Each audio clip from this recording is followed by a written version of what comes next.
Assalamualaikum warahmatullahi wabarakatuh. Rekan-rekan mahasiswa yang dirahmati Allah Subhanahu wa taala. Pada sesi yang ke-11 ini Bapak akan menyampaikan tentang mencapai harmoni dan keseimbangan dalam hidup Islam. Dalam kehidupan beragama, integrasi nilai-nilai agama Islam ke dalam kehidupan sehari-hari memiliki peran penting dalam membentuk pribadi yang seimbang dan harmonis. Melalui pemahaman dan penerapan ajaran Islam yang menyeluruh, umat muslim dapat mencapai kebahagiaan di dunia maupun di akhirat. Integrasi nilai-nilai agama Islam, pengertian integrasi adalah penyatuan dari seluruh unsur-unsur yang berbeda menjadi kesatuan yang utuh atau bulat. Dalam konteks pendidikan Islam, integrasi berarti memadukan pembelajaran agar nilai-nilai agama Islam menjadi bagian yang tak terpisahkan dari diri peserta didik. Kemudian nilai-nilai agama Islam mencakup ajaran tentang keimanan, ibadah, akhlak, dan muamalah. Nilai-nilai ini menjadi pedoman hidup yang harus diimplementasikan dalam kehidupan sehari-hari.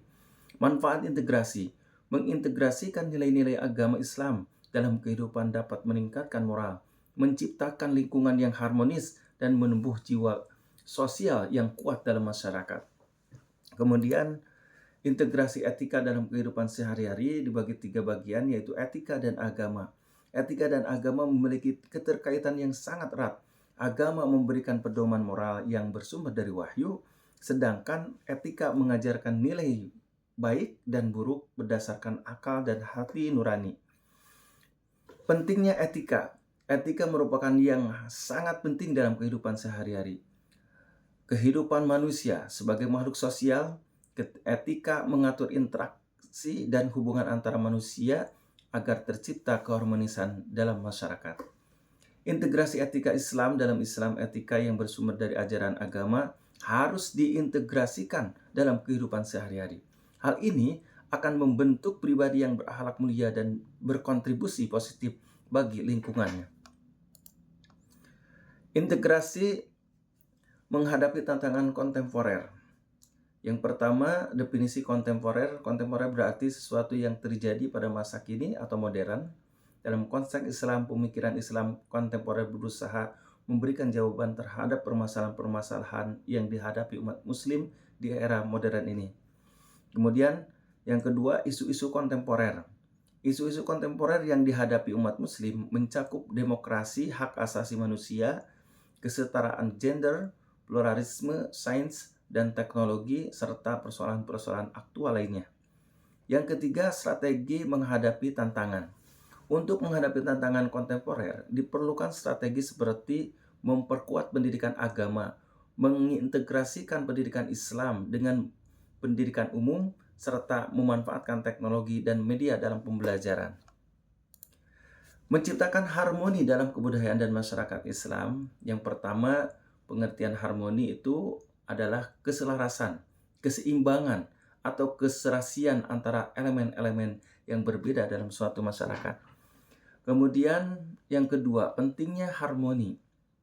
Harmoni dalam keberagamaan sosial budaya membuat lingkungan menjadi damai dan nyaman untuk ditinggali. Strategi membangun harmoni. Membangun harmoni dapat dilakukan dengan meningkatkan kesadaran, mengedepankan dialog, menghormati hak asasi manusia, dan menghargai budaya. Yang keempat, peran agama dalam harmoni. Agama termasuk Islam memiliki peran penting dalam menciptakan harmoni sosial dengan menanamkan nilai-nilai kemanusiaan yang universal. Nilai-nilai agama Islam dalam kehidupan sehari-hari, yang pertama adalah ibadah. Melaksanakan ibadah seperti sholat, puasa, zakat sebagai wujud ketaatan kepada Allah Subhanahu wa taala. Kedua, akhlak mulia. Memiliki akhlak yang baik seperti jujur, amanah, dan peduli terhadap sesama. Kemudian, ukhuwah Islamiyah, menjalin ukhuwah atau persaudaraan yang kuat di antara sesama umat muslim. Menuntut ilmu, senantiasa belajar dan menuntut ilmu untuk meningkatkan pengetahuan dan wawasan. Integrasi nilai-nilai Islam dalam pendidikan. Yang pertama, kurikulum pendidikan Islam. Memperkuat kurikulum pendidikan Islam yang menekankan pada nilai-nilai agama. Yang kedua, kualitas pengajaran. Meningkatkan kualitas pengajaran dan pembelajaran agama Islam di lembaga pendidikan. Yang ketiga, internalisasi nilai-nilai, membudayakan nilai-nilai Islam dalam kehidupan sehari-hari di lingkungan pendidikan. Peran agama dalam membangun masyarakat harmonis, nilai kemanusiaan. Agama Islam mengajarkan nilai-nilai kemanusiaan yang universal seperti belas kasih, toleransi, kepedulian terhadap sesama. Kemudian keadilan sosial, prinsip-prinsip ekonomi Islam seperti zakat dan sedekah dapat membantu mengurangi kesenjangan ekonomi dalam masyarakat. Selanjutnya, kesetaraan gender. Konsep kesetaraan gender dalam Islam dapat membantu mengatasi diskriminasi dan kekerasan terhadap perempuan. Kemudian, hak asasi manusia. Ajaran Islam menjunjung tinggi hak asasi manusia dan dapat menjadi landasan bagi pelindungan hak-hak individu. Itulah yang bisa Bapak sampaikan pada pertemuan di sesi yang 11 ini. Mudah-mudahan bermanfaat. Sekian, wassalamualaikum warahmatullahi wabarakatuh.